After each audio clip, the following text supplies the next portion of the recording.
হিন্দু বা বৌদ্ধরা না খেয়ে থাকলে তাকে বলা হয় উপবাস। খ্রিস্টানরা না খেয়ে থাকলে তাকে বলা হয় ফাস্টিং।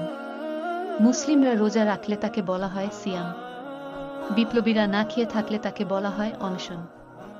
আর মেডিকেল সায়েন্সে উপবাস করলে তাকে বলা হয় অটোফেজি।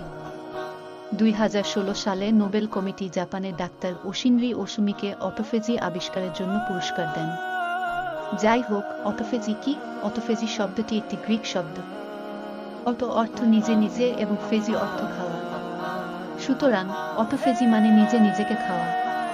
মেডিকেল সায়েন্স থেকে জানা যায়, শরীরের কোষগুলো বাইরে থেকে কোনো খাবার না পেয়ে নিজেই যখন নিজের অসুস্থ কোষগুলো খেতে শুরু করে, তখন মেডিকেল সায়েন্সের ভাষায় তাকেই অটোফেজি বলা হয়। আরেকটু সহজভাবে বলি, আমাদের ঘরে যেমন ডাস্টবিন থাকে অথবা আমাদের কম্পিউটারে যেমন রিসাইকেল বিন থাকে, তেমনি আমাদের শরীরের প্রতিটি কোষের মাঝেও একটি করে ডাস্টবিন আছে। সারা বছর শরীরের কোষগুলো খুব ব্যস্ত থাকার কারণে ডাস্টবিন পরিষ্কার করার সময় পায় না। ফলে কোষগুলোতে অনেক আবর্জনা ও ময়লা জমে যায়। শরীরের কোষগুলো যদি নিয়মিত তাদের ডাস্টবিন পরিষ্কার করতে না পারে, তাহলে কোষগুলো একসময় নিষ্ক্রিয় হয়ে শরীরে বিভিন্ন প্রকারের রোগের উৎপন্ন করে। ক্যান্সার বা ডায়াবেটিসের মতো অনেক বড় বড় রোগের শুরু হয় এখান থেকেই। মানুষ যখন খালি পেটে থাকে, তখন শরীরের কোষগুলো অনেকটা বেকার হয়ে পড়ে।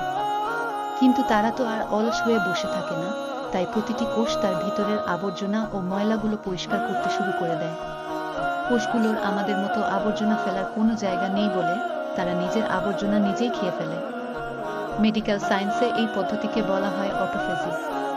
শুধুমাত্র এই জিনিসটা আবিষ্কার করেই জাপানের ওশিনরি ওসুমি 2016 সালে নোবেল পুরস্কারটা পেয়ে গেলেন।